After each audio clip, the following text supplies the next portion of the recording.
En aquest vídeo veurem com treballarem els pressupostos participatius fent servir el component de pressupostos. Veureu que hem creat un procés participatiu on ja hem introduït alguna informació, com el component de trobades, que no ens afectarà massa, i el component de propostes, on ja hem anat recollint diferents propostes de la ciutadania. El que farem a continuació és introduir el component de pressupostos participatius que ens permetrà fer una votació de les propostes fins ara recollides. Cliquem al botó Edita, que trobem a la banda superior dreta, per anar-nos al taulell de control del nostre procés. Veureu que tenim els components creats, el de trobades i el de propostes, i ara el que farem és crear un nou component, anem a la secció de components i clicant al botó. Seleccionem l'opció Pressupostos. Aquí tindrem la configuració global d'aquest component de pressupostos. En principi, les configuracions per defecte són vàlides, però el que sí que haurem de revisar és el pressupost que el nostre Ajuntament voldrà destinar a aquest pressupostos participatiu. A tall d'exemple farem 150.000 euros per veure més o menys com funciona. El percentatge de pressupost mínim per fer el vot indica la quantitat que han de sumar els diferents projectes escollits perquè la veïna o la persona que està fent la votació pugui fer el vot. En aquest cas un 70% del pressupost serien uns 105.000 euros. Ho deixem per defecte si no ens interessa canviar-ho, i aleshores hem d'escollir en quin moment habilitarem la votació en el nostre procés. En la fase d'introducció no, en la recollida de propostes tampoc, en la fase de valoració tècnica també ho deshabilitarem, i ho deixarem habilitat en la fase de votació dels pressupostos. En l'última fase, la de retorn i seguiment, desmarcarem l'opció de votació habilitada, però sí que marcarem l'opció de que es mostrin els suports recollits, és a dir, el resultat d'aquest procés. Afegim el component, el publiquem per poder-lo comprovar com està funcionant en la part pública, i el que farem a continuació és afegir contingut en aquest component. Tenim dues maneres de treballar amb els pressupostos participatius. Una d'elles és anar introduint els projectes un amb un, és a dir, que és l'Ajuntament que elabora la proposta de projecte. Ho podem fer clicant al botó de nou projecte. Aquí veiem el formulari de creació d'un projecte,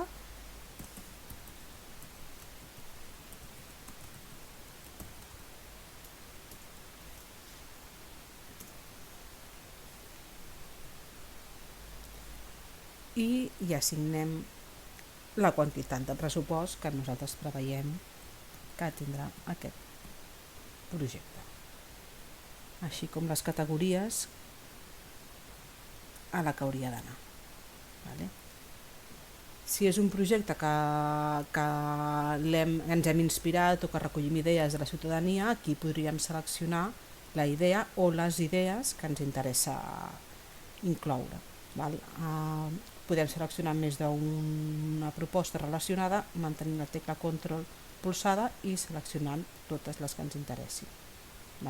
I de la mateixa manera podríem deseleccionar-la totes si no ens interessés. Creem aquest primer projecte i ja passarà a ser votable quan arribem a la fase de votacions. Segurament ens interessarà molt més fer una importació de les propostes recollides des del component de propostes. Per fer això, el que primer hem de comprovar és que aquestes propostes hagin passat una valoració tècnica, és a dir, hagin estat acceptades per l'Ajuntament i que entrin a les competències municipals o que s'ajustin als pressupostos que estem elaborant. Nosaltres el que hem de fer primer de tot, abans de continuar, és acceptar les propostes que ens interessen i rebutjar les que no pertoquin. Un cop això ho tenim fet, tornem al nostre component de pressupostos i ara sí cliquem al botó Importa propostes a projectes, i això ho farem de manera bastant automatitzada. seleccionem quina és la font, quin és l'origen d'aquestes propostes, és l'altre component. Aquí si en tinguéssim més d'un component propostes hauríem de seleccionar quin dels dos o tres activar, i definim la quantitat per defecte que tindran totes les propostes importades. És a dir, fem una importació per bloc, no definirem ara el pressupost un a un, sinó direm que en general tots aquests tindran un pressupost de 20.000 euros. Després podem variar aquesta quantitat. Cliquem al botó d'acceptar les propostes acceptades, importar les propostes acceptades i fem la importació. Ara, automàticament, totes les propostes que estaven acceptades s'han convertit en un projecte de pressupost participatiu d'una quantitat de 20.000 euros. Què ens passarà? Doncs segurament el que nosaltres voldrem és modificar aquesta quantitat, és a dir, hem ficat una xifra mitjana i haurem d'anar adaptant segons els pressupostos, i és tan senzill com evitar la proposta que ens interessa variar la seva quantitat i assignar-li el nou valor.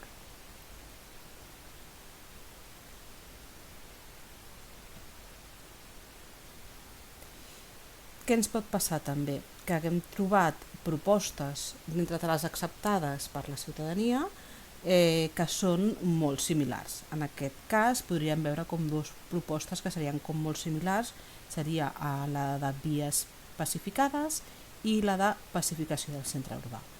En aquest cas potser ens interessa conservar les dues propostes de la ciutadania, acceptar-les les dues perquè les dues són vàlides, però quan les convertim a un projecte amb un pressupost les unificarem perquè segurament aniran dintre de la mateixa partida d'inversió. Aleshores, el que podem fer és unir-les. La manera que treballarem, que les unificarem, és editar la primera per afegir la segona proposta vinculada, que era la de pacificació del centre urbà, l'afegim. Ara veiem que tenim un projecte que recull les dues iniciatives perquè eren molt similar.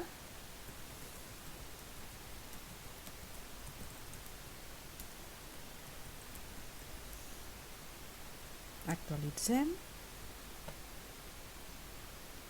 I la segona proposta, que era del centre urbà, que ens interessava, pacificació del centre urbà, que de fet ja està inclosa en la pacificació de les vies generals del nostre municipi, aquesta proposta d'aquí l'eliminarem.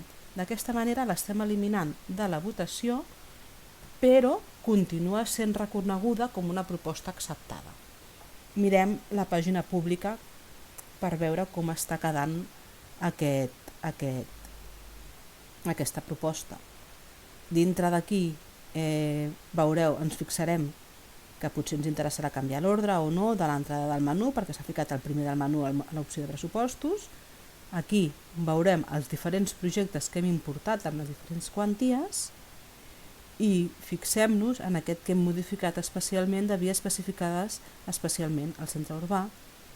Si cliquem aquest projecte, veureu que té vinculat els dos projectes que havíem introduït prèviament. Aleshores, ara, per a realitzar la votació, tornem al taulell d'administració perquè el que hem de fer és activar la fase de votacions. Estem a la fase de valoració tècnica, hem realitzat tota la importació de documentació per poder realitzar la votació i ara passarem a la fase de votació perquè la ciutadania pugui participar. Tornem a la part pública i ara sí que comprovarem que a pressupostos nosaltres podem realitzar els vots en els projectes que ens interessen fins a arribar a aquesta quantitat mínima desitjable per admetre els projectes. Seleccionem els diferents projectes que ens interessen. Ara, com que ja he superat el llindar del 70%, podria fer aquest vot, podria emetre el meu vot, ja he fet la meva aportació, diguéssim, he fet la meva priorització, però també podria continuar votant fins a arribar als 150.000. Ara mateix he arribat als 150.000 exactes i no em deixarà votar aquesta última proposta que supera el valor pressupostat. Un cop la gent ha seleccionat els diferents projectes, donem el botó de votació, confirmem la votació i veureu que el meu vot ja ha quedat registrat. Ja no puc modificar ara mateix aquesta votació. Si volgués modificar-la hauria d'eliminar el meu vot i començar de nou. Sempre es pot fer sempre que estiguis dintre del període de votació. El que després podem comprovar és, finalitzat el període de votació, canviem a la fase de retorn i seguiment i veureu que automàticament, un cop això s'ha canviat la fase per la de retorn, a la pàgina pública veurem els pressupostos, el seu resultat.